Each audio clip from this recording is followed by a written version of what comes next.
Praise the Lord everyone. सबको जय मसीह की। आइए हम सब उस वचन को पढ़ते हैं जो पवित्र वचन हमें परमेश्वर के दास अपोस्टल अंकुर योसेफ रूला जी द्वारा और परमेश्वर की दासी पास्टर सोनिया योसेफ रूला जी द्वारा दिया जाता है।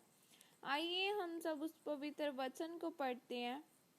परमेश्वर का वचन एक हथियार, जैसे कि वचन इफिसियों 6 की 17 आयत में लिखा है, और उद्धार का टोप और आत्मा की तलवार जो परमेश्वर का वचन है ले लो। आमीन। मेरे प्रियो, बाइबल में लिखा है कि आपको आत्मिक युद्ध को जीतने के लिए हथियारों की जरूरत है, क्योंकि आपका युद्ध किसी इंसान के साथ नहीं है बल्कि अंधकार की शक्तियां यानी कि शैतान के साथ है। इस कारण आपको यह ज्ञान होना बहुत जरूरी है कि परमेश्वर का वचन ही केवल एक ऐसा हथियार है जिसके द्वारा आप आत्मिक युद्ध को जीत सकते हैं। अगर आप ध्यान से इफिसियों 6 की 10 को पूरा पढ़ें तो लिखा है कि सत्य से अपनी कमर कस, धार्मिकता की झिलम पहन, उद्धार का टोप पहन, सुसमाचार के जूते पहन और परमेश्वर की तलवार यानी कि वचन को ले ले। जब आप इन सभी हथियारों को ध्यान से पढ़ें तो लिखा है कि यह सभी हथियार आपकी सुरक्षा के लिए है, पर परमेश्वर का वचन शैतान और उसकी योजनाओं को नष्ट करने के लिए है। बाइबल में लिखा है कि जब प्रभु यीशु मसीह की परीक्षा हुई तो वह उस समय प्रार्थना कर चुके थे और उपवास रख चुके थे, पर फिर भी शैतान उनके सामने था ताकि उनको परख सके। उस समय शैतान ने देखा कि प्रभु यीशु मसीह को भूख लगी है, तो उसने उनसे कहा कि अगर तू परमेश्वर का पुत्र है तो इन पत्थरों को बोल कि यह रोटियां बन जाएं।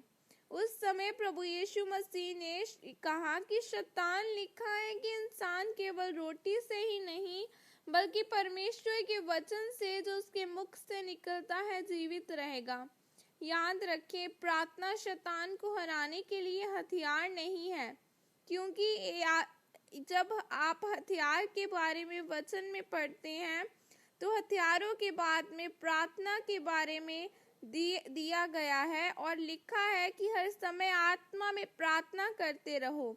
जिस तरह से अगर किसी व्यक्ति के पास सांसारिक हथियार हो और अगर आपके पास शारीरिक ताकत न हुई तो आप उस हथियार का इस्तेमाल नहीं कर पाएंगे। उसी तरह से अगर आपके जीवन में प्रार्थना नहीं है तो फिर आप परमेश्वर के वचन को एक हथियार की तरह इस्तेमाल नहीं कर पाएंगे। याद रखें, प्रार्थना कोई हथियार तो नहीं है, पर एक ताकत जरूर है जो परमेश्वर के वचन को एक हथियार के रूप में इस्तेमाल करने में आवश्यक है। इसलिए जब लोगों की परीक्षा बीमारी, गरीबी या दुखों के साथ होती है तो वह प्रार्थना करने लगते हैं कि परमेश्वर हमें आजाद कर। वह यह भूल जाते हैं कि हमें परमेश्वर के वचन को बोलकर प्रार्थना करने की जरूरत है। याद रखें, प्रार्थना, वचन और उपवास, इन तीनों का महत्व अलग है। उपवास आपको बदलता है और आपको ऐसा बनाता है कि आप परमेश्वर की आवाज को सुन सके। प्रार्थना परमेश्वर के दिल को बदल सकती है, उनकी योजनाओं को बदल सकती है और परमेश्वर का वचन शैतान को हराता है।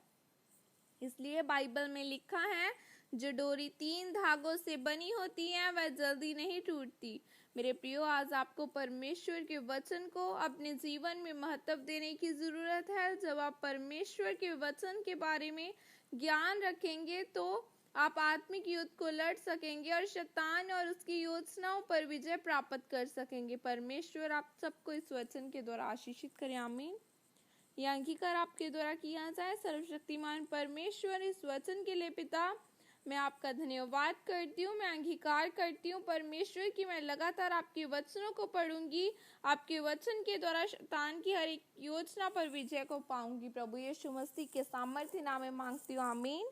परमेश्वर आप सबको आशीषित करे, आपके घराने बचाए जाएं, हर एक स्टूडेंट जो परमेश्वर खुदावना आज मेरे साथ जुड़ा है परमेश्वर, इनके रिजल्ट्स ब्लेस आए खुदावना। हर एक इंसान जो मेरे साथ जुड़ा है यीशु मसीह के नाम के द्वारा ब्लेस किए जाएं।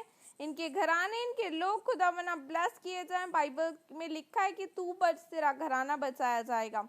आज परमेश्वर इनके घर के लोग बचाए जाएं, इनके मोहल्ले बचाए जाएं खुदावना।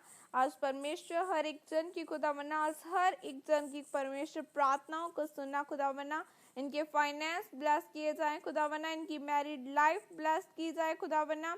ईश्वरीय रिश्ते इनकी जिंदगियों के हिस्से हो प्रभु यीशु मसीह के सामर्थ्य नाम में मांगती हूँ, आमीन। सबको जय मसीह की। God bless you all. परमेश्वर आप सबको आशीषित करे।